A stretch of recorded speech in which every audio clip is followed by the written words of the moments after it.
Coming up on Mountain News this morning, people in one Eastern Kentucky county come out in bunches to support their local businesses, and people in one city in our region attend some events focusing on the wonders of engineering.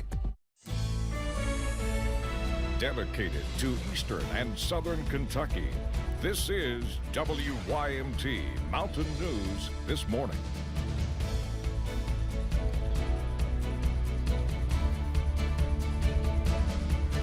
Good morning, almost 5:30 here on this Monday morning. I just always feel like the weekend I don't even feel like we even have a weekend half the time. I just feel like those 2 days, you blink and we're back here. Exactly. But anyway, a foggy morning. It was really foggy. I had to make sure my headlights were on this morning. Yeah. But they were on, so we're good. And here's the thing. I come through parts of 3 different counties on my way in, and you go through part of one county, it was clear as a bell, and you go through part of another county, and it was fogged in. So yeah, it followed me to Hazard this morning. You got in a little bit later than I did. Well, not too much later, just a few minutes later. But again, that's how fast that fog can develop. A few minutes will get you there this morning. All right, let's get into the forecast as we take a look on top of Whitesburg Pine Mountain. It's valley fog this morning, not in the higher elevations, so that's some good news as we head through the first part of your day. Temperatures from the 40s, 50s, and 60s out there right now. The cool spots out there, 47, Clintwood, Monticello, and then 60 in Pikeville this morning. I'd say they'll drop into the 50s here before too long. Heading toward 80 this afternoon, a beautiful day on the way. Sunrise at 6:37. Earliest it's been in quite some time. Sunset tonight at 8:24, so a nice long day there for you. And again, we're going to see a few more clouds develop as we get deeper into the afternoon and evening hours ahead of a cold front that'll bring us chances for showers and storms tomorrow. Dakota? All right, Brennan, thank you. Well, internet service in the mountains can sometimes be spotty at best, but thanks to the efforts of one Pikeville man, broadband internet access is becoming more commonplace in the hollers. Our Keaton Hall sat down with Daryl Maynard, the winner of the East Kentucky Leadership Award for Media and Technology, about his goal of improving internet infrastructure in Eastern Kentucky. Daryl Maynard is the president of Eastern Telephone and Technologies in Pikeville. And for the past decade, his goal has been getting fast, affordable broadband internet service to Eastern Kentucky. But Maynard's journey began in northern Michigan, where his parents inspired him to succeed from an early age. They always encouraged me to do things like mow the yard, bale hay, grow a garden, and have crops out in the backyard that we could take on the roadside and sell when people come out. We run a major highway there. Maynard received an electrical engineering degree from Michigan Tech and soon after moved to Pikeville. I was actually doing electrical work in houses. I wired houses at the time, and I had my own company doing that. Actually, it was just me. I did it by myself for quite a while. He then included stereo sales in his work, then video game systems and computers. I took the stereo shop and the electrical contracting and really turned it into Eastern Telephone and Technologies. Eastern was founded in 1981 and quickly grew to include commercial telephone and computer services. Then in 1996, Maynard started Southeast Telephone. We created a telephone company that was more directly doing services and local service in long distance. The internet was really not a thing at the time still. But internet service was not far away. And a lot of them were talking about bringing internet in, and I said, we'll never do internet. And of course, a year later, we were selling dial-up internet at the time. So yes, I saw it from the very beginning. Daryl successfully guided the company until 2011. That's when he realized what his real passion was. I wanted to be a little bit more just right here in the mountains. And so that's when I said, okay, let's retool, let's look at our vision of what we want to do. Maynard wanted to ensure the underserved mountains had access to fast, affordable broadband.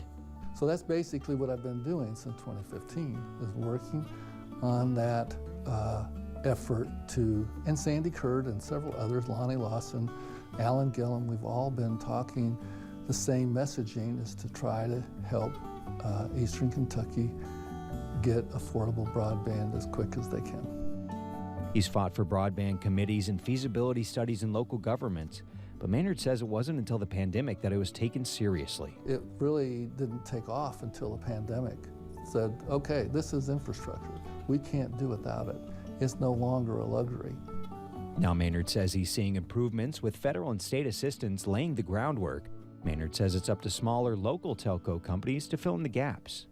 But for Eastern Telephone and Technologies, It's not about profits for broadband, it's about we need it for education, we need it for health, we need it for economic development.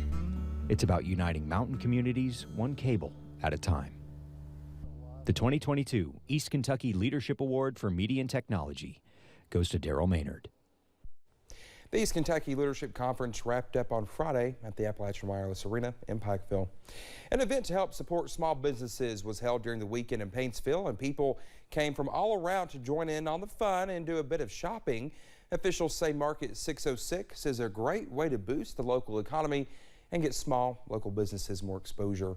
Along with boosting the economy, Johnson County Judge Executive Mark McKenzie says the event is all about the community getting together and helping others. We're a community, and we love that community feel, and we get that feel by having these opportunities where that there are some nonprofits here today who provide valuable services to our community, and it highlights them, allows them to have an opportunity to raise funds for their organizations. So yeah, it has a total effect on the entire community. There was also a donation station at the market for the Johnson County Animal Shelter, several food trucks, and live music scheduled. During Market 606 in Paintsville, we caught up with a local nonprofit focused on making sure kids had a wonderful Christmas. Christmas for Kids of Kentucky came out to give out free cotton candy to the kids and accept donations from the community. President Brandon Mays says the organization is focused on gaining enough donations to ensure every child in Eastern Kentucky has an amazing Christmas.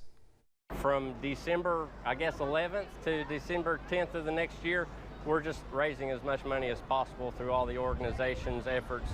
This year, of course, we're here at Market 606. We'll be at Spring Fling. We have the Paul Greiner Memorial Scramble that all the benefit of that goes to Christmas for Kids this year at Paintsville Country Club. Well, if you missed the nonprofit's cotton candy booth at Market 606, you can come to Paintsville's Spring Fling May 21st and 22nd for the Paul Greiner Memorial Golf Scramble on June 25th to help kids have a Merry Christmas. This past weekend, Remake Learning Days came to a close in Pikeville with several different events focusing on science, technology, engineering, math, or STEM fields as they are known. But on Saturday, the letter E was the spotlight.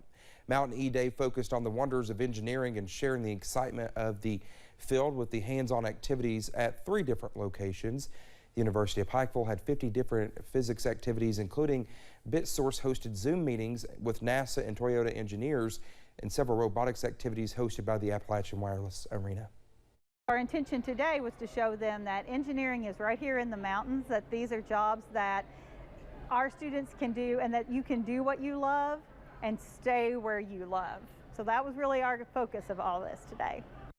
Stone also says she hopes Mountain E Day becomes an annual event with Remake Learning Days, and it continues to get bigger and better. The festivities in Louisville for the Kentucky Derby continued during the weekend. More than 8,000 runners took the streets of downtown Louisville and southern Indiana for the Kentucky Derby Festival mini marathon and marathon. While some folks had their feet firmly planted on the ground, others took to the skies in Louisville.